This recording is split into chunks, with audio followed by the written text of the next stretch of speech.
From the Kiss 92.5 studios in Toronto, Canada. Ladies and gentlemen. This is Roz and Mocha. It's Roz and Mocha. What's going on? Hey guys, this is Bruno Mars. This is Selena Gomez. The Chainsmokers. Lady Gaga. Calvin Harris. Celestia Cara. This is Ed Sheeran. You're listening to my boys Roz and Mocha. Roz and Mocha. My boys Roz and Mocha. The Roz and Mocha Show. Between Roz and Mocha, who is your favorite? Mocha. Mocha. You guys are so funny, man. Congratulations, Lisa! Wow! You just won $1,000. It's amazing. Y'all just made my entire morning. Keep it up. You guys are awesome, man. This is the Roz and Mocha Show podcast. Hello, Joshua. Good morning. How's it going? Good. How are you? I'm not too bad. Joshua is here to introduce the news. Oh, yeah?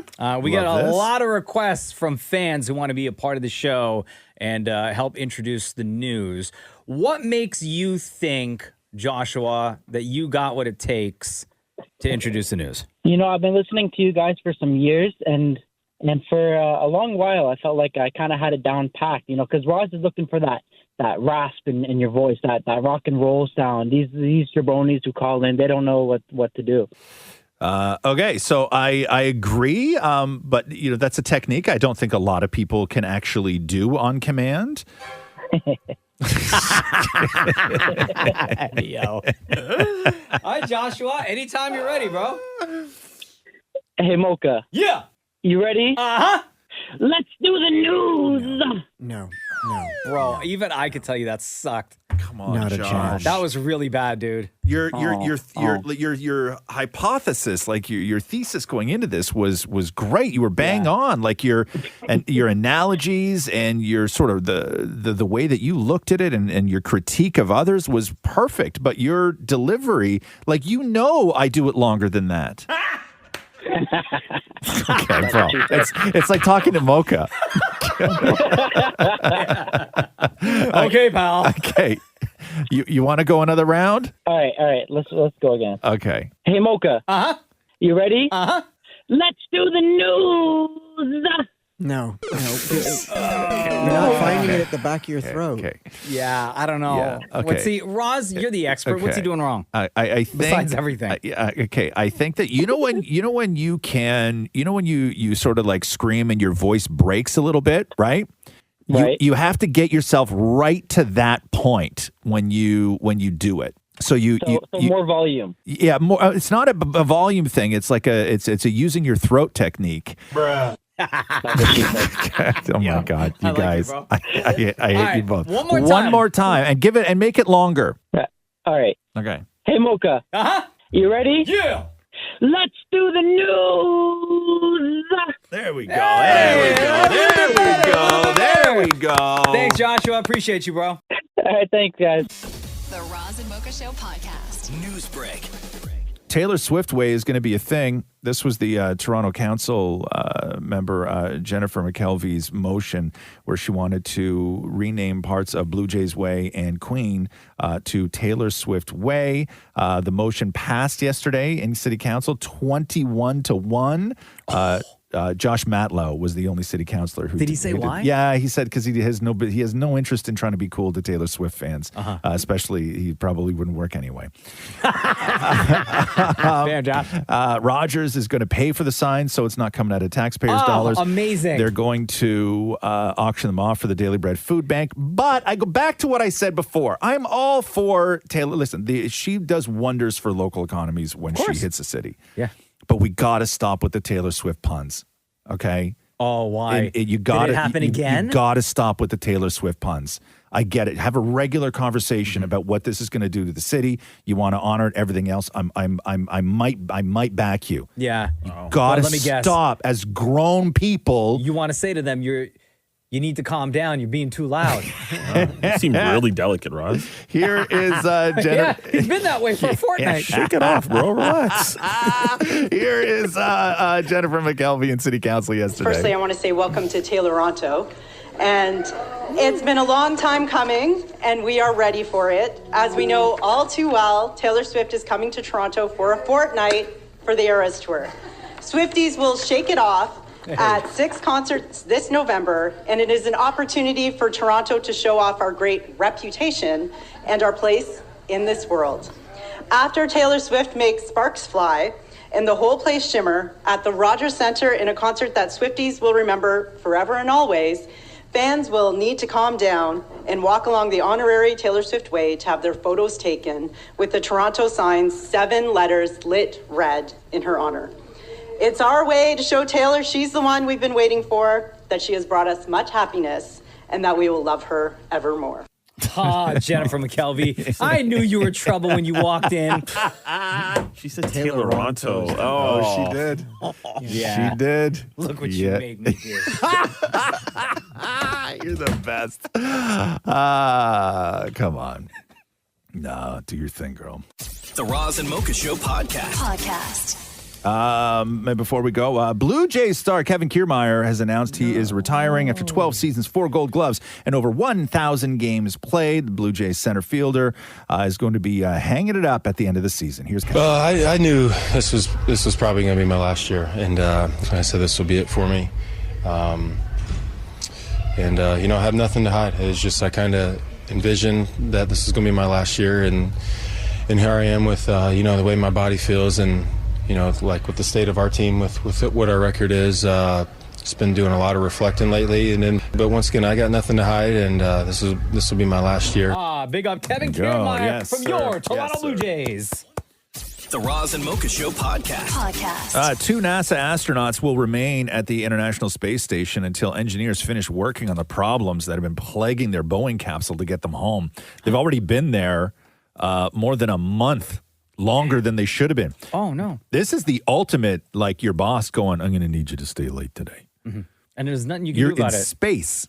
He can't go nowhere. So the 2 pilots were supposed to visit the orbiting lab for about a week and then return in mid-June, but thruster failures and helium leaks on the Boeing Starliner capsule prompted NASA and Boeing to keep them up there longer. 5 thrusters failed, and the capsule approached the space station back on June 6th, a day after liftoff, and 4 have since been reactivated after the space shuttles retired when they did all that. NASA started hiring private companies for astronauts to hitch a ride with up to the space station, so like Boeing and SpaceX and everything else. Yeah. And this was Boeing's first test flight with an actual crew on board, and now they can't get them home until they fix the thrusters. Okay, dumb question. That was going to be my question. Like, why can't they just send another rocket up there? They to could. Go pick them up? They could, but they're trying to fix this. They're fine, apparently. They're fine. They got stuff to do. Send a fresh crew up there. Yeah, I know. That can fix it. I know. They got juice and Sudoku, and they got everything. Like, they're good, right? They're just chilling. Like, what if they booked vacation and stuff? I know. Like, that's a long time. Like, and they can't get that, they didn't pay the insurance to... I know. For that cancellation fee. I know. I couldn't tell my wife that I was going to be over a month late from work. Uh-huh. Yeah, right. You know what I mean? I'm going to be late. Yeah. How late? That's how... August? Where are you going to be? Space?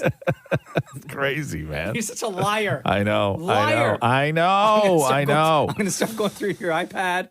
The Roz and Mocha Show podcast. Gail King and Oprah Winfrey... we're doing a podcast, and they open up, I think for the first time, about the long-standing rumors that they were a gay couple. For years, people used to say we were gay or that we were, and listen, we were up against that for forever. No, and people still say that. And I used to say to Oprah, you got to do a show on this because it's hard enough for me to get a date on Saturday night with people thinking we're gay. Yeah. Because if we were gay, we would tell you. Again, it's interesting to me being a decade younger. I know when that was said about you. I remember that rough time frame. Yeah. But what I think you've taught society, yes, there's still some fringe people who maybe say that, but what you've taught society is that women can have deep, true friendships. Well, I think you're right, Melinda, because one of the things I started to think was maybe people aren't accustomed to seeing women with this kind of truth bond, meaning the reason why I think our friendship has worked is because Gail is happier, not happy, but happier for me, for any kind of success or victory or challenge I get through than I am for myself. There's very few moments in life where you can say, welcome to being a man. Very few moments. Very few. But this is one of them. Because this is something that guys have dealt with forever when you got a good friend. That's why the term bromance came about. Yeah. Like, they don't understand how to deal with that level of just sort of like deep friendship. They have to sexualize it, and of course you're gay, because why would two men be that close? Yeah. Right? But, I mean, I thought they were... I just thought it was a thing. And, like, Stedman was just part of it. Like, maybe everybody was just like cool with everybody. Like, I thought they had, like, a new thing going. Is Stedman still around? I think so. Yeah, he's still around. okay. Yeah. Good for you, Yeah. bro. Yeah, man. He's doing his thing. Stedman's doing his thing, living in All the right. guest house. Yeah. Right? Guest house. I think he does. I don't Gangster life, I man, don't I'm think he telling lives in the main residence. You guys remember the Chappelle Show skit with Oprah? Because all the jokes about Stedman. Yeah. And she kept him in like a dog crate. Yeah, I know. It's so terrible. Poor Stedman. But listen, he's living a good life. I'm sure he'd be gone if he wasn't happy. Yeah, right? man. The Roz and Mocha Show podcast. The Obamas officially, finally endorsed Kamala Harris. Here is a sort of like, it's very staged, but you're going to hear Barack and Michelle, and then they made a phone call to Kamala Harris. Here we go. Kamala. Kamala. Hi. Hey there. Oh, hi, you're both together. Oh, it's good to hear you both. I can't have this phone call without saying to my girl Kamala, I am proud of you. This is going to be historic.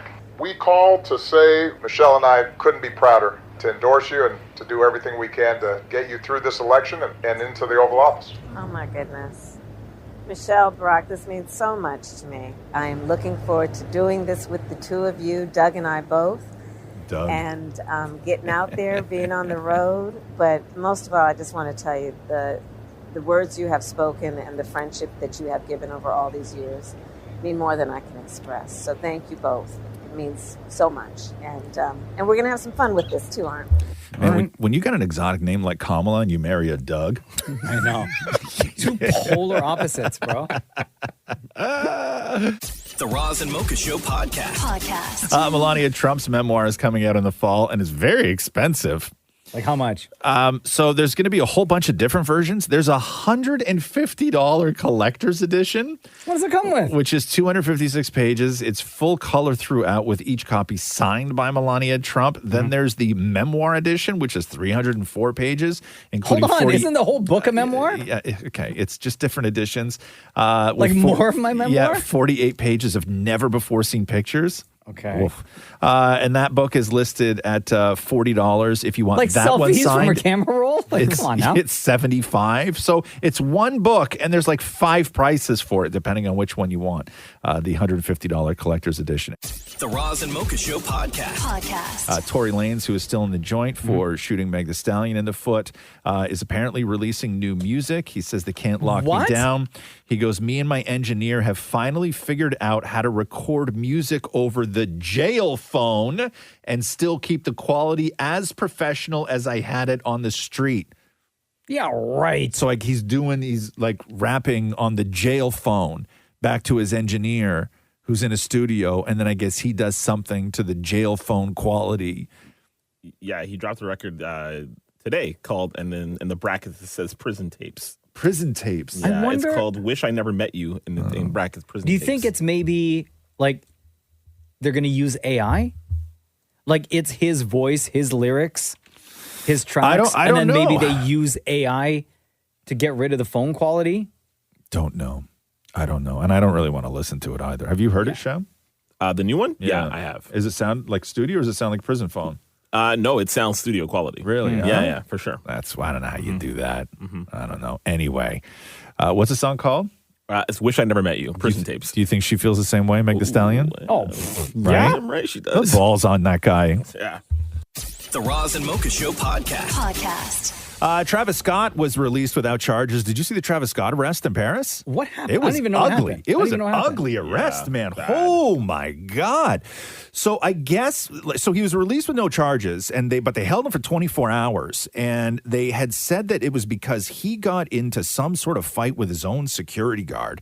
But it turned out that it wasn't even a physical fight; it was an argument, and it happened inside the Four Seasons Hotel. And Travis Scott was apparently pissed at his bodyguard because they were trying to go from A to B from the car to the hotel, and he felt that the security guard wasn't doing a good enough job keeping the paparazzi away from him. So they, I guess, got inside the hotel, and Travis Scott gave him a dressing down in the lobby. And don't look at me like you've never heard the term dressing down before. Like he made him undress? No, you've never heard that before? Dressing down? Yes, like a yelling at. I'm with you, Roz. I've heard that. Okay, It has nothing to do with dressing? No, God, all of you guys. I'm not commenting on this. Shut up, all of you. Never mind. Anyway, So he's you made fine. him- No so you made him charges. get undressed? No, he didn't make his guy get Show undressed. us your age. Stop it. But just for the record, Travis Scott, He's fine, and he He's had all fine. his clothes with him. He had all. He was released fully clothed. Okay, good. God damn it. The Roz and Mocha Show podcast.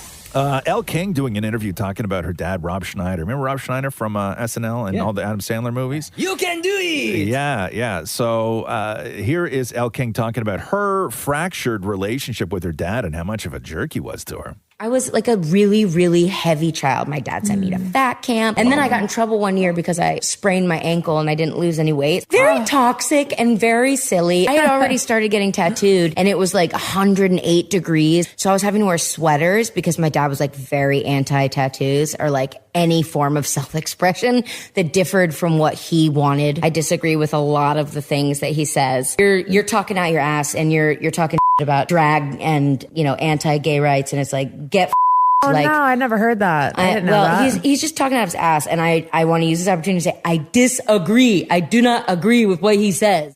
Okay. You can't say none, bro. You were Deuce Bigelow. In 2 movies. Right. Come on, dog. I know. You have no argument. No, I know. It's like there's no self-awareness with Rob Schneider at all. Here's Miley Cyrus from her interview with David Letterman that dropped, talking about her relationship with her dad, Billy Ray. My mom is my hero. And my father, I'm grateful for his genes. My dad has great hair, and I got that. I also inherited the narcissism from my father. There's not estrangement here with your father. Yeah. What is so beautiful is that my parents, they served their children. There is a map of what to do and what not to do, and he's guided me on both. Wow. Damn. Wow. My dad gave me great hair. All the things Billy Ray did. Great hair was the best one. Great hair. That's right. Damn. The Roz and Mocha Show podcast. Harrison Ford is okay. Explain this to me. He's General Thunderbolt Ross in the upcoming Captain America. Is that the deal? He's like, is that the president or he's not the president? No. He's a general. He's a general in the army, and he's also Red Hulk. He becomes Red Hulk. What is Red Hulk? Red Hulk is so you know how regular Hulk got hit with gamma rays? Yeah. So they were doing experiments with gamma rays, the military. Okay. And Harrison Ford's character hates Bruce Banner / the Hulk so much and will do anything and everything to destroy this guy. Okay. So he offers up, at least according to the comics, himself to be gamma rayed for research purposes. Okay. He then becomes the Red Hulk. Thank you. Does he turn red? Yes, he looks just like the Hulk, only he's red. And then he battles That's Hulk. why they call him Red Hulk. I saw a picture because everybody was freaking out, right? And because they showed a clip of it somewhere, I don't know, and then all the DC-23. Yeah, and then The all Disney Expo. Yeah, and then all the comments were like, so it's basically just the Hulk, only he's red, and everybody's like, it's Red Hulk. He's called Red Hulk for a reason. Thank you, right? So Stupids. here is Harrison Ford sounding completely, unbelievably elated, over the moon. Oh, yeah. To take on such a role. It took not caring. It took being an idiot for money, which I've done before.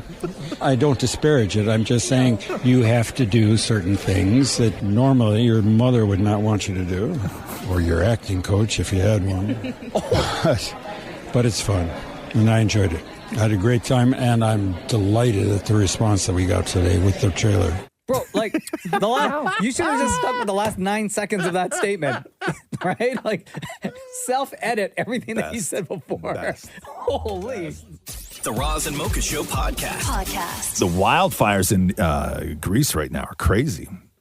Oh, I saw People that. fleeing. They're heading Yeah. towards Athens. It happens it's been happening for the past 3-4 summers, if not more. Were you guys close to where any of that was? No. Oh, okay. No. So yesterday, residents in Athens had to flee their homes when wildfires outside the city, because it's so hot and it's so windy and the flames are so high that they're moving incredibly fast. More than 400 firefighters, 16 water bombing planes, and 13 helicopters are trying to battle this thing. Because Greece had their warmest winter on record, and very little rainfall, so everything is super dry, which led to their hottest June and July, and it's forecast to be their hottest summer ever. And then over in Italy and France, it's the same thing. Italy right now, 43 degrees is what it's supposed to be. They're moving into their hottest weekend of the year, and everybody's melting. Yeah, like they're shutting down the tourist attractions. They were doing that in Greece and in Italy as well during the day because people are just passing out. Really? Right? Yeah. Like It's hot. You can't sit outside for. I mean, you can, but you just need a lot of water with you. Yeah. Were there places that you guys were going to go, you and your family were going to go visit that you just couldn't because they shut it down? No, we trekked through it all. We were really? Yeah, like on Friday we went to Athens and were shopping and went to the Acropolis that day, and it was really hot. Like when we were walking up there, I was like, you're just sweating standing there. Your water turns warm in seconds. They shut it down for 5 hours during the day. Yeah, we went at nighttime for that reason. Because people just can't deal with the heat. They were shutting it down. They never shut it down. Yeah, and they were shutting it down for 5 hours during the peak points in the day. Like it is crazy right now. The Roz and Mocha Show podcast. Deadpool passed $1 billion at the box office. That's incredible. I still haven't seen that movie, but I know some of the spoilers. You still haven't seen it? No, I'm going to watch it this week or next week. And then it was up against Blake Lively's movie. So it was Ryan Reynolds and Blake Lively. So her movie, It Ends With Us, which is based on that book that everybody was reading on TikTok. Mm-hmm. And so that surpassed what it was supposed to open, and it blew past $50 million. Oh, wow. But Deadpool came in at $54 million, so Deadpool's still number one at the box office. It Ends With Us, and that was a weird one, too, because there's I think that everybody hates the director of that movie, the guy named Justin Baldoni.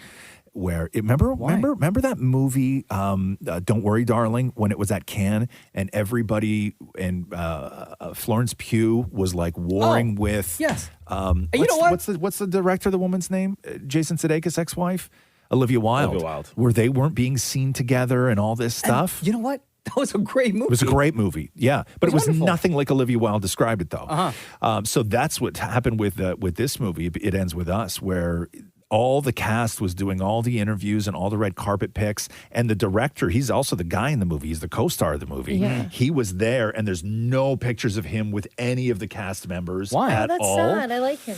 I think one of the stories is that Blake Lively, because she's one of the producers, I guess, she asked for an edit of the movie, and then I think that maybe she wound up hiring another editor who worked on Deadpool to edit the movie, and then she brought in Ryan Reynolds to write a scene for their movie, and I think maybe that might have caused a huge rift between Blake Lively and the rest of the cast and this guy, and they just don't like him. But it was one of the, you look at the premiere, and he's alone. Really? He's the co-star of the movie and the director of the movie, and he's alone in every single picture. Good? He didn't even do the Q&A afterwards. He's the co-star and director of the movie. Wow. He didn't do the Q&A Because he knew afterwards. he was going to get asked about all the stuff. He didn't do any of it. But is it a good movie? Is all this controversy going to take away from the... Apparently it is good. I've heard that it's good. But a lot of the book readers of this movie have said that the characters are too old. Right. Compared to what the book is actually written. Got it. Right. So there's a lot of controversy that way, saying that they shouldn't have played them. And I guess the two co-writers for Deadpool and Wolverine revealed that one of the people they wanted to do a cameo was Robert Downey Jr. In Deadpool and Wolverine, and he turned them down and thought it was weird, but then it was announced that Robert Downey Jr. is going to be Dr. Doom, so that all makes sense. Crazy. They also wanted to bring back all the Avengers for a scene, like Scarlett Johansson and everybody like that, but they couldn't get that together because, of course, they couldn't get Robert Downey Jr., which all makes sense now. The fight scenes in Deadpool and Wolverine are cool. The last fight scene is pretty good.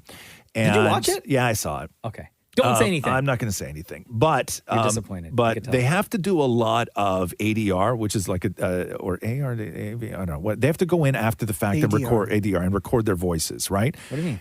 So oftentimes when you're doing a big scene, you can't mic it properly. So actors go into a voice booth and they watch themselves on screen afterwards, and then they say the lines and they match it up with what was shot. Oh, okay. Or they do whatever they need to do to make the scene. I've had to do this for my acting. Yes, Maurie. and there's a giant fight scene, and I guess Hugh Jackman had to go in the audio booth and record like all his fight sounds after the fact because he wasn't mic'd during the filming.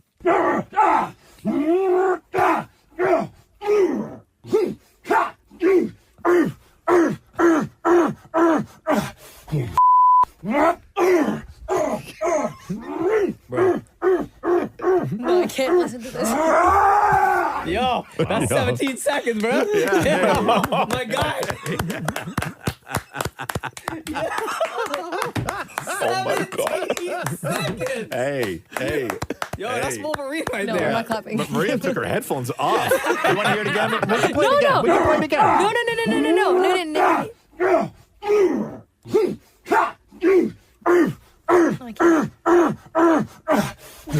Hold on, I got an idea. Pause for 1 second. Pause this. Yeah. You know what I'd like to hear right now? What? I'd like to hear Shem. I If you don't know. when Wolverine starts fighting, if you could pretend that you were fighting Wolverine. Oh, so like react. No, like, but you're also fighting him. Okay, got you. So you make the sounds that you would make if you were fighting Wolverine. Got you. Okay, here we Yeah, go. ready. Yeah, In go. 3, 2, 1.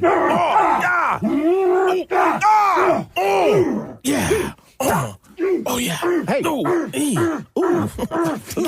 Okay. Okay, Shem, really? Come on, keep going, Shem. Come on, you're losing, Shem. You're losing. At the same time. Hey. That never happens. Okay. The Roz and Mocha Show podcast. Olympics are over. Tom Cruise dived down on like a rope from the top of the stadium in Paris yesterday, doing the handover for Jumping the on a motorcycle? LA Games. Yeah, man, it was crazy. Everybody's still talking about the breakdancing fiasco that happened with Rachel Gunn, a.k.a. Ray Gunn, who was the Australian B-girl who went viral for her routine. Kangaroo hop and everything. The sprinkler she did, and it's a whole thing. And the question was, how did she even wind up at the Olympics? Because when you look at her routine, there was nothing in it that really even resembled what we know to be breakdancing. Also, she's like 36. Not that there's a problem with somebody that age being in the Olympics, but her competitors were all like 16, 17, and 18. Yeah. She got 0 points during her 3 rounds. She did not receive 1 point from a single judge, and then went viral for it. And once the comments started coming in, the chef de mission from Australia, Anna Mears, the what? Did the sort of their head leader of all the athletes. Oh, they call it a chef de mission, or mission. I don't know how you say that. But anyway, so here is Anna Mears defending Ray Gunn. What I can say is that I love Rachel, and I think that what has occurred on social media with trolls and keyboard warriors and taking those comments and giving them airtime has been really disappointing. If you don't know Rachel's story, in 2008, she was locked in a room crying, being involved in a male-dominated sport as the only woman, and it took great courage for her to continue on and fight for her opportunity to participate in a sport that she loved, and that got her to winning the Olympic qualifying event to be here in Paris.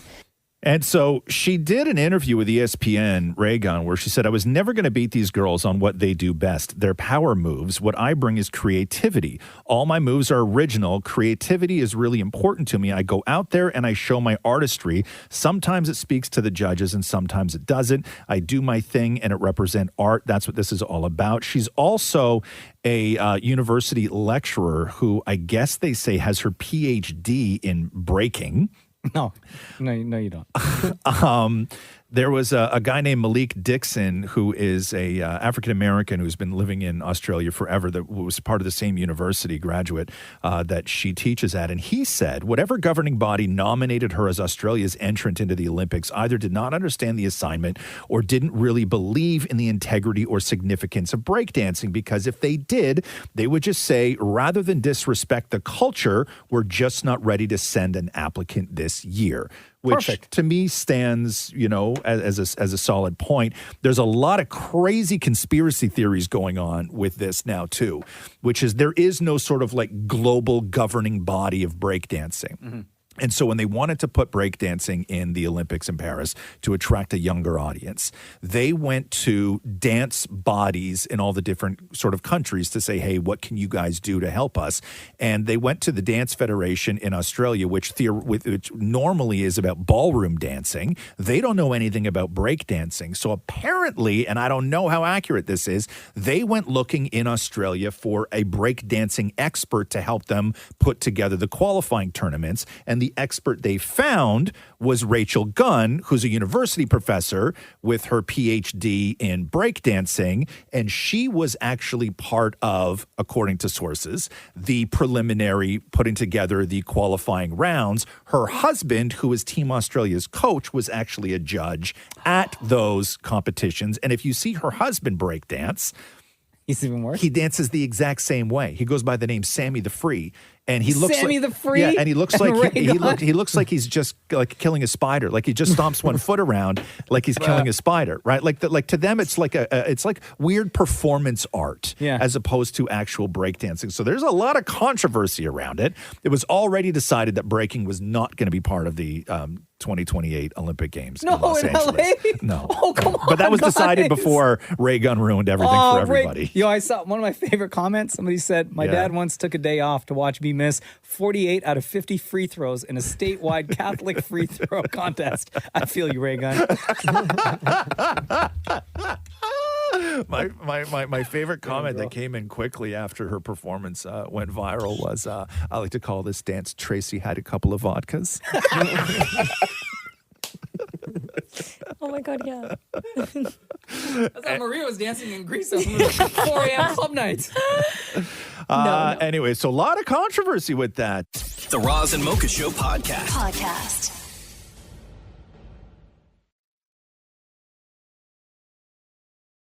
Oh, Jelly Roll. What was Jelly Roll doing at SummerSlam? Jelly Roll.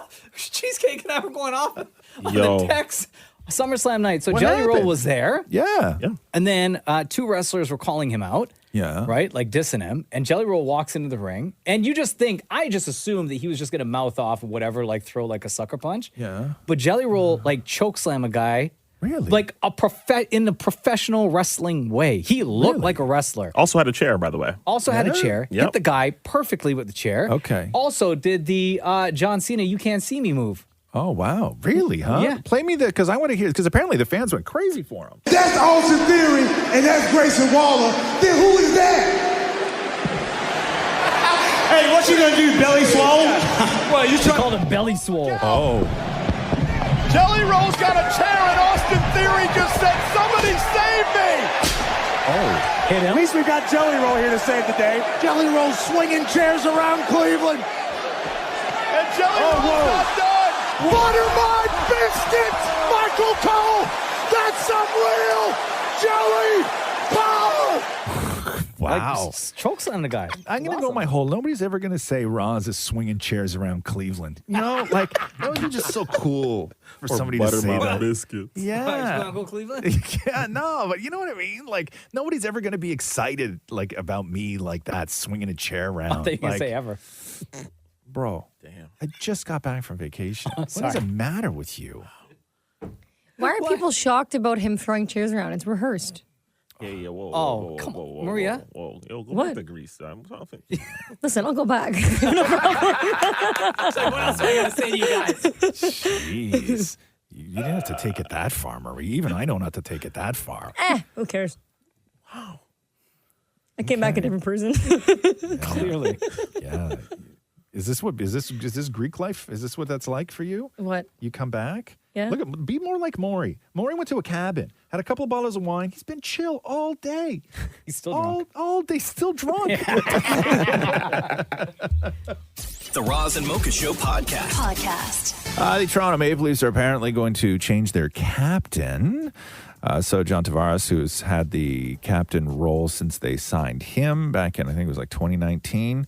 Tomorrow they're going to announce Auston Matthews will be the Toronto Maple Leafs 26th captain and just the second non-Canadian to be the captain of the Toronto Maple Leafs. Matt Sundin is the other, by the way. As long as he can get the job done. So apparently John Tavares is like real cool about it too.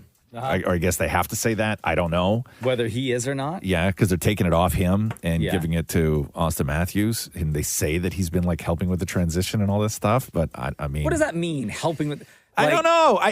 Because you can't. It's a real bad look to take the C off a guy's shirt, right? It's a real bad look. Does he have to now present the letter C? I don't. Yeah. To Auston Matthews? I don't know. I don't There you know. go, man. Does John then get the A? I don't know. I think so. Yeah. But also, this may be a move because Mitch Marner still hasn't settled his contract and he wants Auston Matthews money. And now they can at least go to Mitch Marner and say, well, you're not going to get Auston Matthews money because you're not the captain. Yeah.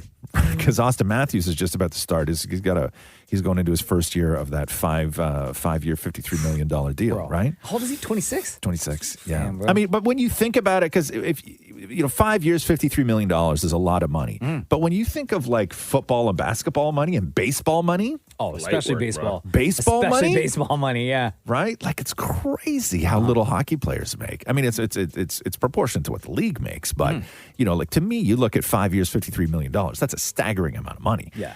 But that's like a bench player in the NBA. yes. Yeah, it's crazy. Jason Tatum. The Roz and Mocha Show podcast. CrowdStrike, when that software security company did the update on all the computers a couple of weeks ago and basically shut down the world when everybody's Windows machines shut down. So there was a tech awards show, and there was an award for the most epic fail, and that went to CrowdStrike. And actually, the president of CrowdStrike, much how people have done in the past with the Razzie Awards for film, Michael Centonas went actually to the award ceremony to accept the most epic fail award. Definitely not the award to be proud of receiving, but I think the team was surprised when I said straight away that I'd come and get it, because we got this horribly wrong. We've said that a number of different times. And it's super important to own it when you do things well. It's super important to own it when you do things horribly wrong, which we did in this case. And we got this wrong, and I want to make sure that everybody understands these things can't happen, and that's what this community is about. So from that perspective, I will say thank you, and I will take the trophy, and we'll put it in the right place and make sure everybody sees it. So thank you. There was one story after that CrowdStrike thing happened that was so great. It was my favorite story, and it turned out that it's not entirely true, which was when all the airlines went down.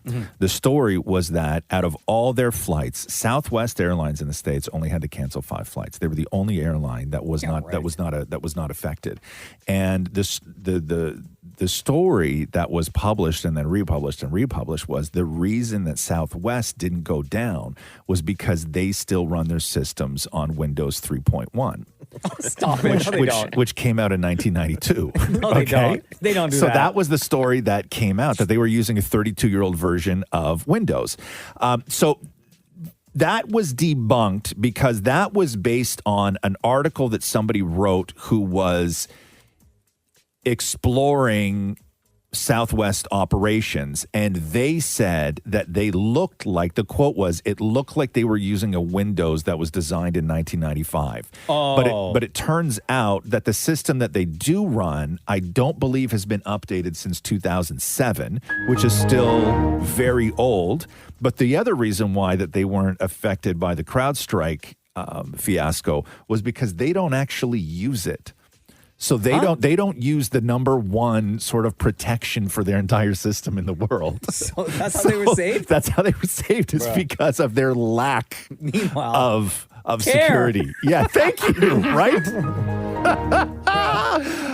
The Roz and Mocha Show podcast. Summer McIntosh back in Toronto again because she was at the Olympics and then came back to Toronto, and Maurie talked to her at the airport, and then they were like, yo, you want to be the flag bearer with Ethan? And then she was like, cool. So she flew back to Paris, was the flag bearer, and then came back to Toronto yesterday. Damn it, Maurie again at the airport with Summer McIntosh. Summer McIntosh, good to see you again. Thank you. Okay, so you went back again to do the flag bearer stuff. Is there training for being a flag bearer? Do they run you through anything? What was that process like? Honestly, it was all pretty last minute. Me and Ethan didn't really know what to expect going in until about 10 minutes before we got the flag. It actually wasn't as heavy as we thought, which was good. But when we were kind of in the lines by alphabetical order by country, we kind of practiced waving it and make sure we could kind of hold it at the same time and wave it. And I think we did a pretty good job. So I think we're overall both really happy with how it went. You flew back and forth from Paris. What were you watching on the plane? What was your on-flight entertainment? Honestly, I don't really watch movies or TV shows on the plane. I've been sleeping for most of them just because I haven't got a lot of sleep most of the time. So I'm either sleeping, eating, or probably listening to music. I did, coming back the first time, I watched Fast and Furious, but then I fell asleep. You know that she wanted to say that she raw dogged it, but she was in front of the media and she couldn't. Oh my God. She's trying to follow the trend. Yeah. I sat there, Yeah. raw dogged it. Right? The entire flight. The entire flight. You know she wanted to say that, but she felt that she couldn't because there's going to be too many people that don't know what that is. Yeah, I think they should give them a heavy pull for the flag. I think that should be part of it. Because she was talking about how light the flag was. First of all, how heavy did you think the flag was going to be? But I think they should give them like a heavy iron pole. Why? No, they did 2 weeks or a month full of work already. I know. To win the medals. for No. Make it easier, bro. You think make it easier? Yes. No, I think make it harder. Why? So you can see them struggling and they can make fun of them online out there? How funny would that be? No. During the ceremony, you got all these people just dying to not let the flag hit the ground. Not embarrass them. No, they look exhausted, right? You're like, oh my God, look at these poor people that can't even hold up the flag. I think it's a great way to drum up some patriotism, right? We'd all feel for them. I'll carry it for you. Like our whole life, people be carrying things for, right? Bro, Be she so won 4 great. medals, I man. know. I know. What do you want from her? Anyway, congratulations to everybody. The Roz and Mocha Show podcast. It was a couple of weeks ago when the whole thing with Halle Berry and that Kim Kardashian show with Ryan Murphy.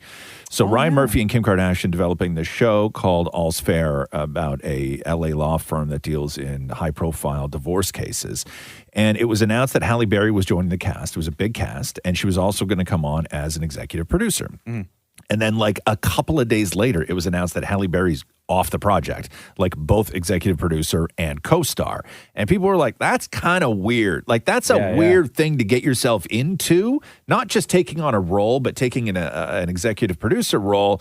And then you back out of it. And there was no real reason. And one of the things that we had talked about was that Kris Jenner, the momager, was also an executive producer on the show, and maybe there was some sort of rift. But they spun it as a scheduling conflict. They always do that, as if you wouldn't know, as if you wouldn't know, especially before making that big announcement. So Halle Berry finally addressed it last night on the carpet for her new movie that she did with Mark Wahlberg, The Union. The Union. And you tell me if this sounds like a legit scheduling conflict or if there's something else going on. Now, I'd be remiss if I didn't say I'm a little bummed that we're not going to see you in Kim Kardashian's legal series. How bummed were you about the scheduling conflict there? You know, things happen for a reason. So, you know what? I would have loved to have been there with those ladies. I know it's going to be great. Ryan Murphy, duh. But next time. Yeah, right, next time. She got fired. She got fired. They dumped her. You think so? They totally dumped her. Yeah. They totally dumped her. Or she left. Yeah, something went on, though. I want to know what went on. Me too. I like mess. I know, so do I. So Bring do on that I. drama, girl. The Roz and Mocha Show podcast. The big, I don't even know what the hell you call it, interview, I guess, between Elon Musk and Donald Trump last night on X. Apparently there's a tiny clip there for you. Just like Trump was in some room and they had him sitting there like on a speakerphone, but the speakerphone was like sitting on something else. Oh no. And he's all hunched over. Amazing. With his big shoulder pads on his suit sticking out like he's a football player, right, to look bigger. So here's a little bit of that. Yes, if we could just record that conversation and post it would have been excellent. And I hope we can have something like that today. Well, I think we will. I'm pretty sure we will. And congratulations, because I see you broke every record in the book with so many millions of people, and it's an honor. So apparently... Is he back now on X? They did it on... he tweeted for the first time. But what's that thing called where you Spaces. can... Spaces, thank you. Apparently, that interview that they did together since last night is now at 95 million views. It crashed initially. You couldn't get on for like a while. Yeah, he said it was because they were hacked. Oh yeah, that's right. That's right. But 95 But why million views. Why would you say hacked? Just say there were enough people trying to log on at the exact same time and would crash. Because I think if you say hacked, then it seems sort of nefarious. But if you say it crashed, that's your platform. I guess. Right? It's kind of like a cell phone if you say crashed. Yeah. I don't know. I don't know. Anyway, so a lot of people watch that. But look at the video of Trump when he's doing it. He's like all hunched over with the big jacket and like. You think it was on purpose, though? To make him look like larger than life? No, because you couldn't see them. So it was just Trump's people filming him in the room that he did it in, right? And then they released some He's stuff. leaning over the phone. Oh, he's just leaning over the phone, but the phone's not even on the table. Like they put it on a tiny little box, so it's like 2 inches off the What table. was on the table? His McDonald's order? Yeah, I know. No, but it was like a really ornate room too. Like super weird, man. The aesthetics and everything was just super odd with the whole thing. They had time to prepare. Yes. The Roz and Mocha Show podcast. Jimmy Kimmel explaining why he will not be back to host the Academy Awards this year. It's fun. It's hard. It's a lot of work, and the show suffers a little bit, to be honest. Your nightly show, because when I'm focused on the Oscars, I'm less focused on the show, and I just decided I didn't want to deal with that this year. It was just too much last year. You wind up pushing everything off till after the Oscars, and then you have to do everything you promised to do after the Oscars. And, I did 2 years, went well. I did another 2 years, it went well. I figured I'd take a little break. The Roz and Mocha Show podcast. Everybody's still trying to figure out, you love drama. Everybody's still trying to figure out what the story is behind that It Ends With Us movie with Blake Lively and what's the guy's name? Justin Baldoni. Why? Well, because he didn't take any pictures with them on the red carpet at the premiere, and apparently all the cast unfollowed him on Instagram. When they did the premiere, they often do these big premieres where they'll have two theaters, right? Mm-hmm. And then the cast and everybody from the cast goes into one theater and they introduce the movie, everything else, and then that movie starts, and then they rush them down the hall, and then they go to another theater, and then they talk to the people in there, and then they play the movie. Apparently, at the New York premiere, when they did this, that Blake Lively and the entire cast watched the movie in one theater, and he was alone in the other theater with his wife, the director and co-star.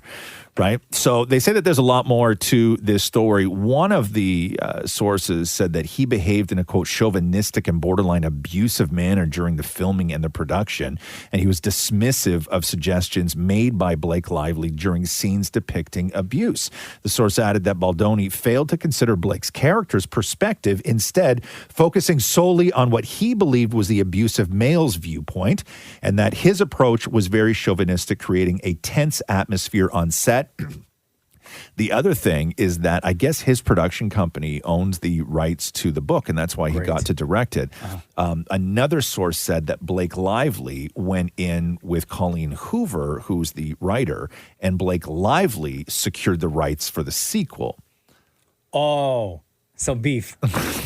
Right. I saw one picture, everyone saying that it was an argument on set. It's just a picture of Blake Lively with the director. Right. And it looks like it's like a pretty heated conversation. But I think that maybe the movie itself is heated. Like I didn't read the book, but it's not. I thought it was like a huge love story, but it's not. It's about an abusive relationship with it, which I didn't know. So so maybe it was a scene from that they were doing. I guess I don't know. The Roz and Mocha Show podcast. Anyway, before we go, Morgan Wallen's court date has been moved to December. This is from the chair throwing incident. He's got to go to court. He's got to go to court for that, man. No, it's December 12th, right before Christmas. He's got to go to. He's got to go to court. He's got on that massive tour right now. Yeah, he's got to go. Got to do it. You got to show up. I saw there was one show. I think it's because he also almost hit a cop, right? Wasn't that the deal? Yeah, the chair landed between or beside two cops. That was the issue. Damn, that was the problem. If he didn't throw it toward the cops, I think he would have been fine. I saw there was one show recently. He came out on stage, or he ran to the stage with Mike Tyson and Travis Kelce. Really? Yeah, he's got the big tour happening now. He got to stop now. Wow. He's going to Europe, I think, at the end of the month. Yes. Wow. Oh, look at that. But no, December 12th, you got to get your ass in court, homie. Damn, man. The Roz and Mocha Show podcast. It looks like tailgating or tay-gating, as they call it, for the Taylor Swift shows coming up at Wembley this week. Nobody's going to be allowed to hang out outside. This after she had to cancel those 3 shows in Vienna, Austria, after 3 people were arrested in a plot to carry out a terrorist attack at one of her concerts. One of the guys, I think, was actually, like, he got employment with one of the vendors from inside the venue as well. Shoot. That's serious. Yes, it was a big deal. Wembley has, in the last few years, for a lot of shows, they've not allowed people to sort of gather outside. And this was after the Manchester bombing at the Ariana Grande show a few years ago. But Wembley Stadium officials say to support the safety entry and exit of everyone within the stadium, no one is allowed to stand outside any entrance or on the Olympic steps in front of the stadium. Non-ticket holders will be asked to move on. So they're going to amp up. They have to amp up security. Because right? that's the whole thing, because everybody just sort of hangs out. Did you see that one video where Taylor Swift was in that stadium and then behind the stadium is like a giant hill? Yeah. Right? And the hill had like as many people on the hill as they did in the stadium. I think there was like 20,000 people on that hill or something that were watching the show. From outside the venue. Because the peak of this hill was over the top of the peak of the venue. And so you could see inside. Oh, that's amazing. Yeah. So they're not allowing any of that. The Roz and Mocha Show podcast. God, that Borderlands movie flopped. When I first saw that trailer, I was like, oh, this sort of looks interesting. And then I never really thought about it. And I didn't even know that it opened. So it's a movie based on a video game. And Cate Blanchett is the star. It sort of looks like, I don't know. Remember that movie, the show Fallout on Prime that was real good? It sort of looks like that, but like a little bit of Guardians of the Galaxy. Didn't they have like a pretty all-star cast? They did, yeah. And they had a huge budget. So it was a $115 million budget. Variety reports that they spent about $30 million in marketing. Wow. When the expectations started to drop, I guess, when they started to do pre-screenings for the movie. And so the expectation based on a $115 million budget was that maybe the movie domestically on its first weekend was going to pull in $10 million. It made $8. Oh.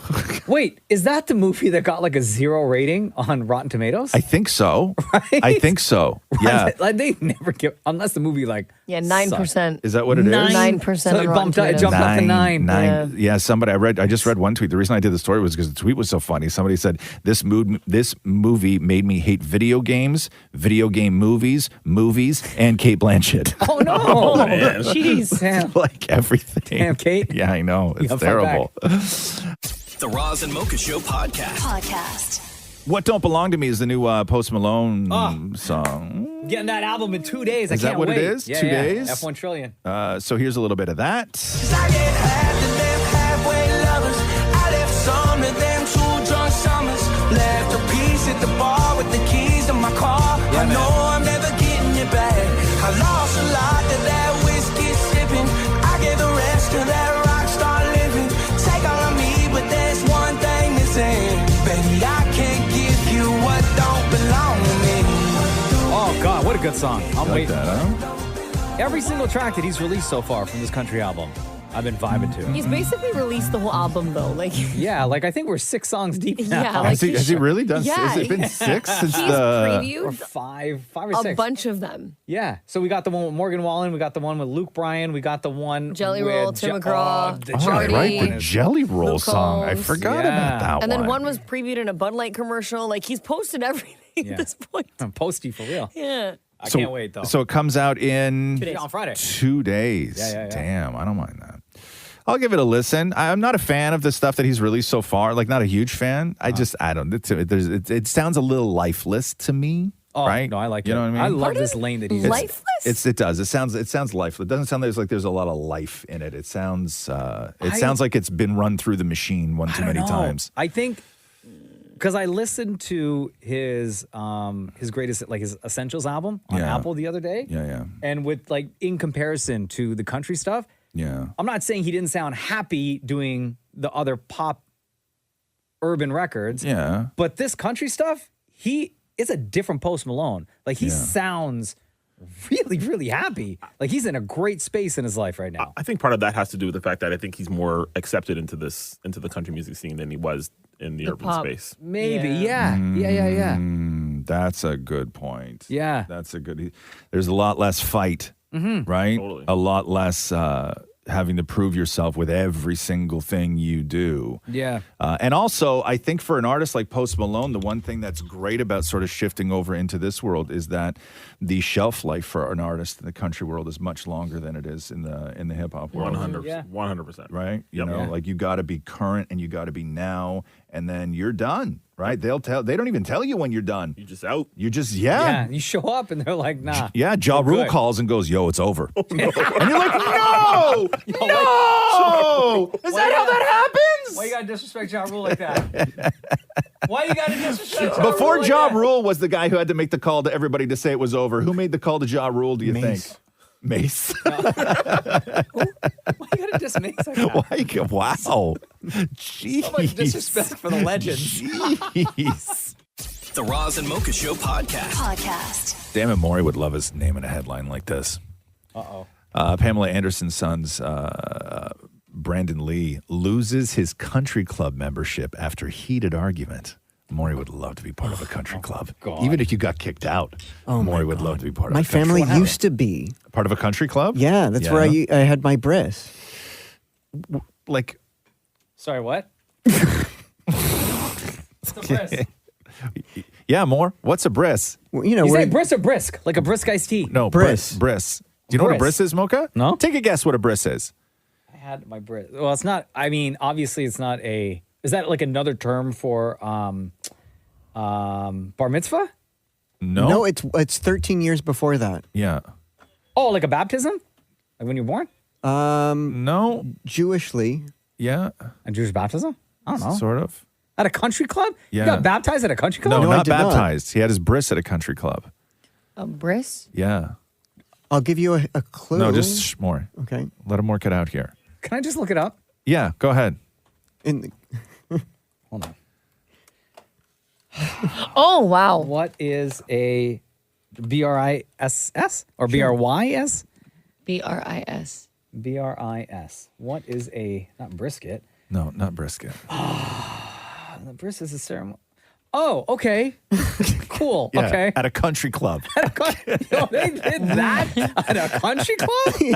Bro, there's got to be like sanitary reasons why that should not happen. Thank you. Anyway, so Pamela Anderson's kid got his membership revoked because I guess he was driving a golf cart too close to one of the greens, and then somebody who lives in one of those houses, those fancy houses next to a golf course, complained to him, and then they got in a big giant argument, and then I guess that guy sent the video to management, and management is like, we've had other problems with this guy, so we're going to kick him out. So no more country club membership. This, by the way, is the Thousand Oaks Golf Club in California. Other notable members, Jack Nicholson, Sylvester Stallone, Justin Timberlake, Wayne Gretzky. I hear it's a great place to get your bris done. Nice Sunday morning bris. Yeah. Right? Can't have too many mornings like that. No, you get one. Yeah, I was gonna say. 4. I ain't gonna finish the rest. The Roz and Mocha Show podcast.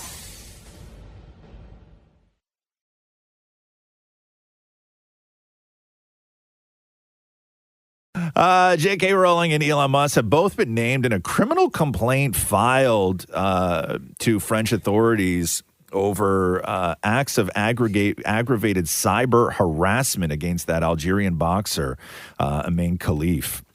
In a statement to Variety, they also named Donald Trump maybe part of this. This was the controversy over Amin Khalif, who people thought was a man. But not really, right? Competing. Well, the problem is this, is that the year before there were two women boxers, Amin Khalif and then Taiwan's Lin Yuting, who were disqualified from last year's Women's World Boxing Championships after they both failed gender eligibility tests. And that was done by the IBA, right? Okay. And so the IBA was fired by the IOC, the Olympic Committee, because they needed to get their act together. And then they had their own press conference. And then the IOC, basically the IOC, they don't gender test anyone. You are determined by the IOC whether you are a man or a woman simply by what is stated on your passport. Sure. That's it. That's all they do. So there was a whole bunch of controversy. And now a lawsuit has been launched against Elon Musk, J.K. Rowling, and potentially Donald Trump. Now, back to boxing.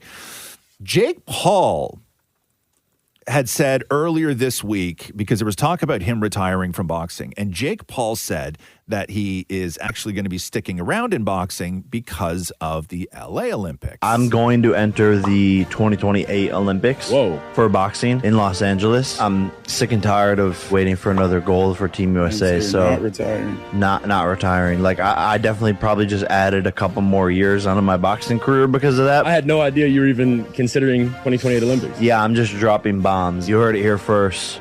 Gold medal. You're mine, brother. Here's the crazy thing, though. As of right now, there is no boxing in the 2028 Los Angeles Olympics. Why? The first time since like 1904, there will be, and they're going to make the decision next year, no boxing. Because of this whole thing with that governing body that the Olympics fired, who are the ones that did the gender tests on those two boxers. They've severed ties with them. And the world of boxing, with all the different federations, it's a mess. And they say they have nobody to adequately run the boxing program for the Olympics. And because they had to get rid of the IBA, they have nobody left. And they said unless boxing as a sport can get its act together for the first time since 1904, there will be no boxing. Like right now, I went through all the sports because we were talking earlier how no breakdancing, but they're going to put cricket in. Yeah. When you go down right now in the list of sports for Los Angeles 2028, boxing is not on the list. Like right now, there is no boxing at the Olympics. So... Jake Paul. Sorry, Jake Paul. I know you can fight, right? You know, 2032 maybe? Yeah. You're going to have to be 2032. Yeah. The Roz and Mocha Show podcast. Matt Damon. Did you see that new Matt Damon movie? No, is it good? It's great. It's on Apple, right? The Instigators. Yeah. Dumb title. Makes no sense. I don't even know what it's about. But What's it about? It's a heist movie. Yeah. Oh, okay, great. Yeah, but it's Ben Affleck and it's Matt Damon and Casey Affleck. Okay. And Casey Affleck is so good in it. Like, Yeah? he's All right, I'll watch funny. that. It's so well written. But they were doing press together. So Casey Affleck, of course, Ben Affleck's brother, Matt Damon, and they were talking about the differences in their lives when it comes to being hounded by the paparazzi. Because as we know, Ben Affleck for the past 20 years has had a real rough ride with the paparazzi. I do remember when Stella was born. So this would be 2010. I was walking the kids to school. We were living in New York, and I was pushing her in a stroller, and I think we had the double stroller, and I saw a photographer up ahead, and I'd done this walk 200 days in a row, and I'd never had any problem. And I saw the guy. He was a block away, and I saw his lens. I dropped the kids off, and I came out, and I said, "Hey, can I talk to you for a second? Like, what's going on? Why are you here?" And he goes, no, you just had a baby, so we're just updating the shot. And that was it. He took one picture from a block and a half away, and I didn't get my picture taken at all in New York, like for the rest of the next couple of years. So I've been really lucky in that way. If like something happens, they come and they get a little updated shot. And other than that, I've been really lucky, especially when I look at my friends like his brother. Like, I can't imagine living under that kind of scrutiny and it's been like that for 25 years. And we've had parallel careers in a lot of ways. And so I'm fortunate to have been kind of excused from that part of it. Crazy. Like those two best friends, and like one just lives a completely different private life than the other one. Do you think that's only because of who like J-Lo? 100%. Right? It's 100%, right? 100%. Like that's the only reason that they're treated differently. Because Ben is J-Lo. Affleck, he wasn't getting hounded like this when he was with Jennifer Garner. Was it Jennifer Garner? Was his ex? Yeah. But he more than Matt Damon would. Yeah. Oh, for sure. Yeah. They only need Matt Damon if he changes his hair. Yeah, that's true. The Roz and Mocha Show podcast. Justin Baldoni has apparently hired a PR crisis management company. So this is the guy who directed It Ends With Us with Blake Lively. Oh, all this controversy. Because of all the controversy and everything else going back and forth. And I don't know what sort of strategy is happening or what sort of back room things are going on, but I woke up today with like the backlash has now started against Blake Lively. Really?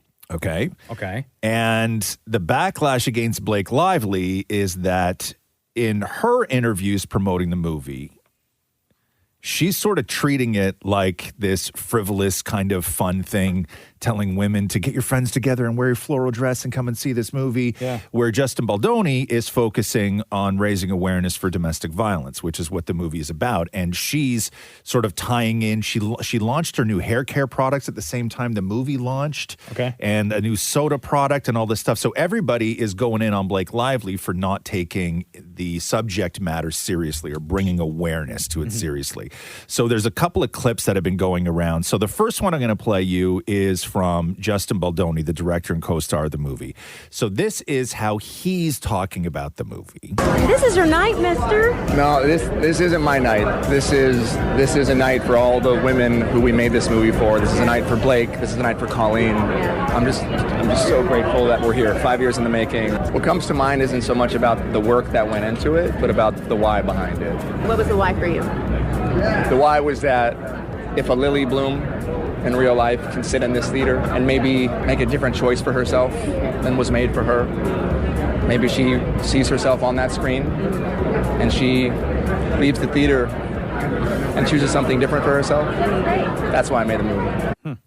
And then, so here's Blake Lively, where an interviewer, a guy named Jake from Jake's Takes, asks her about fans who may have gone through domestic violence, if when they approach her, how she would react. And listen to her answer. I'm going to jump into this. And Blake, I'm going to start with you. Most of us, if we're lucky enough to run into a celebrity in public, we only have a few moments to maybe speak with you guys. But for people who see this movie, who relate to the topics of this movie, on a deeply personal level, they're really going to want to talk to you. This movie is going to affect people and they're going to want to tell you about their life. So if someone understands the themes of this movie, comes across you in public, and they want to really talk to you, what's the best way for them to be able to talk to you about this? How would you recommend they go about it? Like asking for like my address or my phone number or like my location share. Or I could just location share you and then we could, I'm just curious about social security number. I'm a Virgo, so I'm like, are we talking logistics? Are we talking emotionally? Right. You know what I mean? Like just sort of she started taking it as like a big joke. Yeah. Right. And also getting her husband, Ryan Reynolds, involved and sort of treating the junket for the interviews for this movie like it was some sort of rom-com. They accused Blake Lively of wanting her Barbie moment. So much so that Ryan Reynolds and Blake Lively had Ryan's mom go into the interview rooms where she sat down with an actor named Brandon Sklenar, who is Blake Lively's other love interest in the movie. He's the one who sort of turns her around in this domestic violence sort of world that is created. And then they bring in Ryan Reynolds' mom to talk to this actor, and listen to this. Well, it's not every day the mother-in-law of the leading lady gets to interview the love interest and the man trying to replace my sweet little gummy bear, Ryan. Let's dive in, shall we? Should we not dive in? Mom, it's Ryan. I wrote all these questions, but don't tell Brandon. I didn't expect to love him so much, so don't blow this for me. Oh my God, that language. So that, you know what I mean? Ooh, yeah. Like so they now, sort of, now, they now sort it's of, turned into a routine. Well, they're being accused of not taking it seriously, right? Because of the subject matter. So I don't know whether Justin Baldini's new crisis management team is the one behind all of this, like all of the backlash. Like they're the one orchestrating the sort of backlash now against Blake Lively. Yeah. Find as much footage as you can to help turn this around. Yeah. Right? Yeah. So it's ugly, but oh my God, it's so juicy though. I love it. The Roz and Mocha Show podcast. After Ontario's Minister of Health confirmed that a third person had died from listeria Remember that? After they recalled all that plant-based milk, the Public Health Agency of Canada said that there were actually 20 confirmed cases of listeria in 4 provinces. So 20 people, including 13 in Ontario, 5 in Quebec, 1 in Nova Scotia, and 1 in Alberta, have all fallen ill. So the affected products, as we know, were Silk brand oat milk, almond milk, coconut milk, almond coconut milk, and almond cashew milk, as well as Great Values brand almond milk, and with the best before dates of October 4th. Like if you go to the grocery store now, like those, they're still empty, like empty shelves. Silk, Of Silk, because listeria, the problem is that it's a slow organism, and when it invades the human cells, it can take up to 2 months before you actually see symptoms. Oh, for real? Yeah, but people have started seeing the Silk brand back on store shelves, and now what they've done is they've come out to say that the listeria contamination, and I don't know how they figured this out, man, but they said it was from one specific product line in one factory in Pickering. So it was one like packaging line in one factory in Pickering, and they've shut that line down to figure out what went wrong. And I guess all the other ones are working, and now they're trying like hell to get product back into grocery stores. So if you see, I guess, the Silk products, I'm still not gonna. Like Catherine buys she plows through this stuff. I don't know, man. We got Silk in our fridge right now. What's the big, like the big one? Yeah. The big ones. Have you checked? Oh, yeah. Jenna threw away once this story came out, all the other ones got rid of. Really? But now she's got almond milk or something. Just drink lactose-free milk or regular milk. I was watching these two went on this podcast last week, Maria, where they were talking about what's sexy in a man.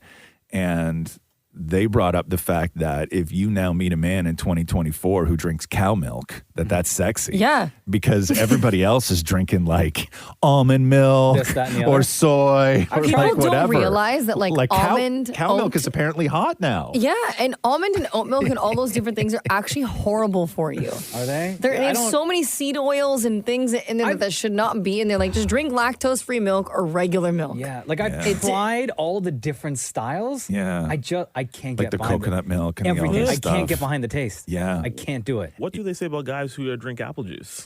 Yeah, Maria. What Yes, did they say? Chef. Yeah. Very sexy. The apple juice. Very sexy. Oh, interesting. I can't get the cosign. A man who drinks juice is a real man. Okay, so question before we go. Question before we go on apple juice, Maria. Yes. Apple juice, like in a glass, sexy or no?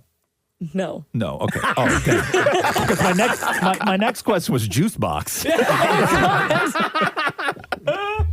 The Roz and Mocha Show podcast. Man, I had a nap yesterday. I woke up and there's another monkeypox outbreak. A what? Monkeypox.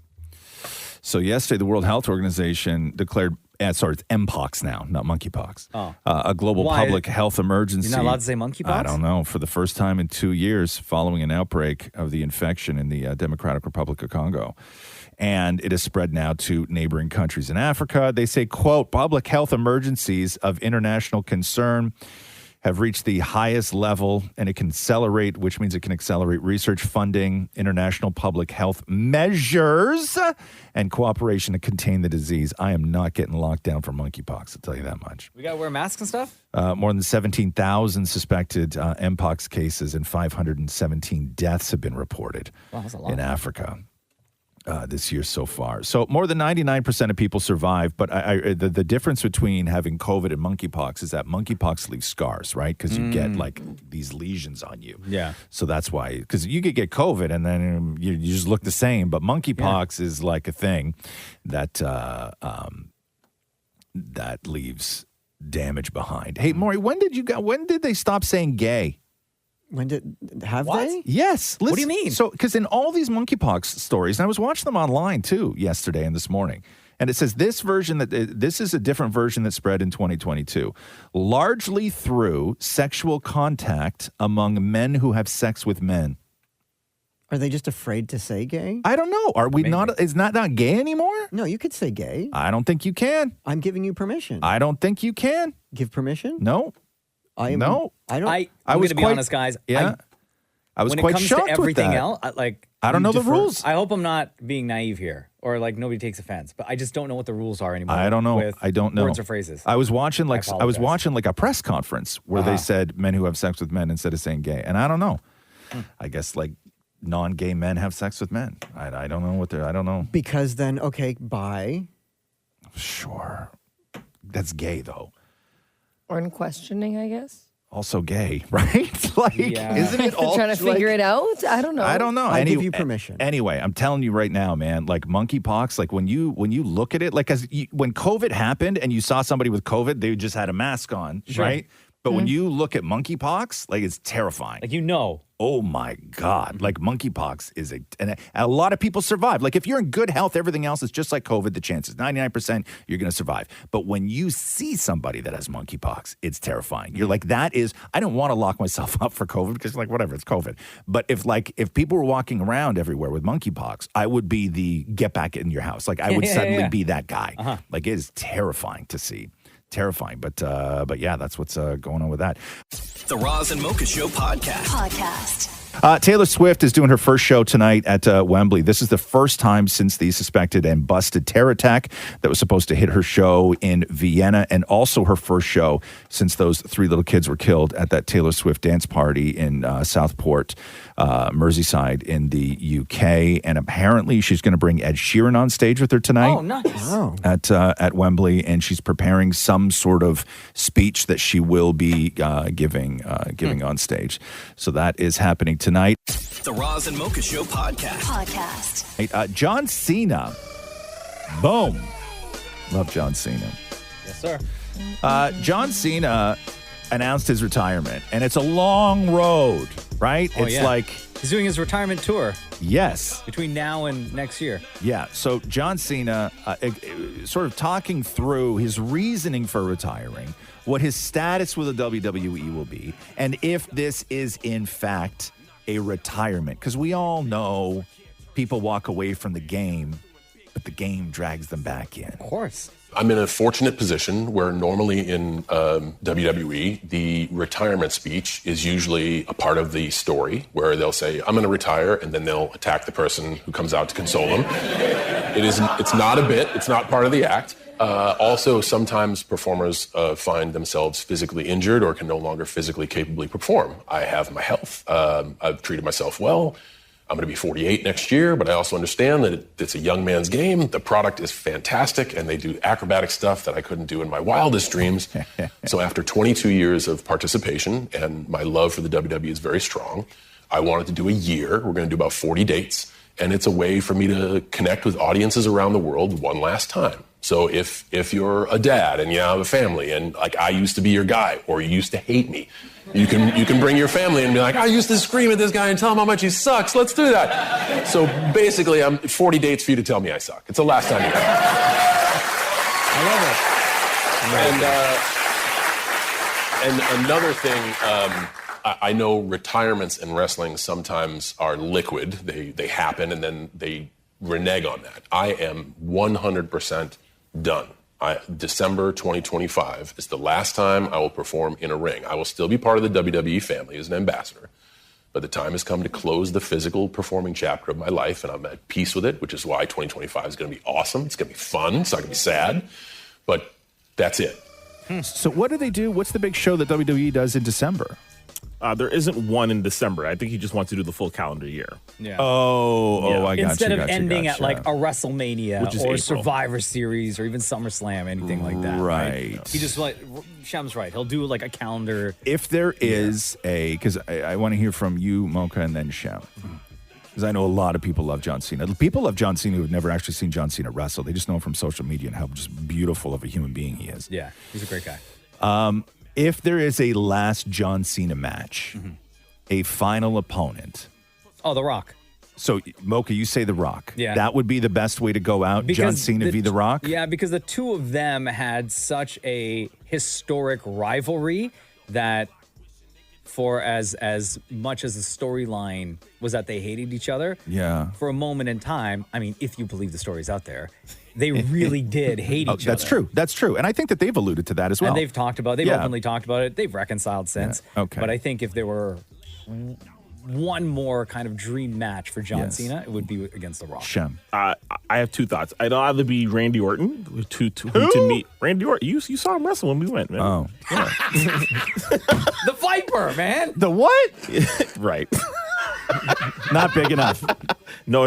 Trust me, in the wrestling world, that's his biggest rival. Okay. Or Okay. he will do the solid and lose to somebody who's on the up and coming. No. Yeah. Not That's for what they, less. that's Put what them they, over. That's what they do. usually do. That's like historically. But he's not in the game now, though. No, I know, but that's what he's just doing a usually- last tour. Usually, what the older heads do is they will have a final match with one of the biggest stars, and lose that match, right, to kind of like pass the baton. Yeah, I didn't know he was younger than you. Sorry. Shut up. Shut up. The Roz and Mocha Show podcast. A growing number of women are seeking connection and comfort in relationships with chatbots, AI boyfriends, and finding their approximation of empathy more dependable than many human partners, they say. Most AI companion apps require users to set up an account with varying amounts of personal information, including their age and what they're looking for. And then the apps then allow users to customize the chatbot avatar. And with the AI engines, they become their companion, their boyfriend or their girlfriend. And sometimes they can just text you, or they can send you voice notes. They can do video chat with you. Oh, that's dangerous, man. That's dangerous because it's not a real person. It's one of the famous companies that are doing chatbot companions is a company called Replica. And Replica lets you create your AI companion for $69.99 a year. God, what? What would you say the age range or the sort of like target age for somebody who is looking for a chatbot boyfriend? What would you say? Who's there? I'm going to say What's the number one audience there? over 35. Okay, Maria? Yeah, I was going to say like over 40. Over 40, Dammit Maury? I'm going to say like around 27. 27, Shemmy? I'm going to say 50. 50, 35. And it is a balanced mix right down the middle of men and women. Wow. Yeah, so it's not just like dudes in their basements, and it's not like, Well, you know, 'cause just... the bot's not going to get mad at you. Is this what's dating's become? There's one app in China, I think it's China, where they have, it's an AI boyfriend, and it's been downloaded like 1 billion times. Like it is the hottest thing right now. Really? Is this AI boyfriend app? Yeah, it's crazy. But this is the Maury thing. trying to download the app right now. This is the thing. Oh, it's not going to work. The only downside, like, But also there's no cuddling. But the dating apps are actually adding an AI version. Like Grindr is adding AI to their app. So if nobody swipes on you, you can then just start chatting with the AI To make you feel better? To make you feel better. How does that make you feel better? Like that's okay. Yes. Like that's okay that there's all these pins and these locations like right around you and nobody, Yes. like don't worry about it. Yeah, because they just want to keep you on the app longer. Yeah. So if Stick you're on around. if you're on the app, right? If you're on Tell the me about your day so far. if you're on the app, I don't think that's how they start conversations on the Grindr, though. No. Right? How does it start, Maury? Yeah. No. We don't need that. I was going to answer the guy. We don't need. Maury knows. We don't. Remember that time we caught Maury? Okay, for the record, that was for the show. But it was right. not for the show. It was after the show and I walked into your office. That was not for It was the after show. hours. Matthew was at work. You had no idea anyone was still here. Yeah, I walked yeah, in. yeah. Hey, buddy, what's that? Yeah. Yeah, KFC. No, what's the other thing? Oh, never mind. Yeah, my man fumbled that phone quick. He was sitting in a dark room, eating KFC, surfing Grindr.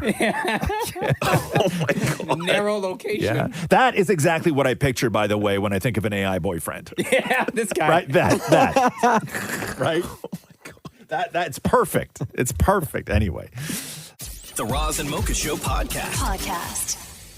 oh my God. So there was a hacking group called USDOD, and they claim, so I guess they hacked the national public data from a company that does private investigations, personal information, background checks. So they have the personal data from a lot of people. And this hacker group claims to have stolen 2.7 billion records, virtually everybody's information in the United States and some people in Canada and the UK. And what they claim to have are full names, date of birth, full address, and social security numbers. For how much billion? 2.7 billion people. They have 2.7 billion files Wait, for what's- hundreds of millions of people. What's this company? The hacker group is USDOD. That's the hackers. And they put it up on the dark web wanting to sell it for $3.5 million. Did they release the files? They've Or did they released just- some of the files to prove that they had the files. But this is like the biggest security breach, stolen file cache ever. Bro. 2.7 billion records of personal And how much do information. they want in They want ransom? $3.5 million. That's We need scary. to start a GoFundMe. Yeah, well, the more he's just trying to buy back his Grindr account password. Narrow that location. The Roz and Mocha Show podcast. The Australian Olympic Committee has criticized an anonymous online petition attacking Ray Gunn, the Australian breakdancer who got 0 points. They called it misleading and bullying. So they're up on change.org. Somebody put a petition up wanting her to apologize because they think that she hustled her way into the Olympics. The Olympic Committee in Australia has written to change.org, which published the petition saying that they wanted to have it immediately withdrawn. More than 40,000 people have already signed the petition, claiming that Ray Gunn had, quote, manipulated the qualification process. They go on to say that the petition contained numerous falsehoods designed to endanger and hatred against the athlete who was selected, they say, in the Australian Olympic team through a transparent and independent qualification event and nomination process. They say it is disgraceful that these falsehoods by anonymous people can be published in this way. So everybody's still going in on Ray Gunn. Poor breakdancing. Still though, too. going in, right? Like, that's not what it is, guys. Ray Gunn put on display. That's not what it is. No. Okay. No. Hey, have we talked about that French guy, the pole vaulter, yet? Oh. Oh, yeah, that's big. Oh, look at everyone. Everyone, all of a sudden. Here we go. Okay, what y'all want to talk about? Maria, go ahead. I don't want to talk about it. But I mean, you know what? What? Good effort, I guess. Oh, yeah.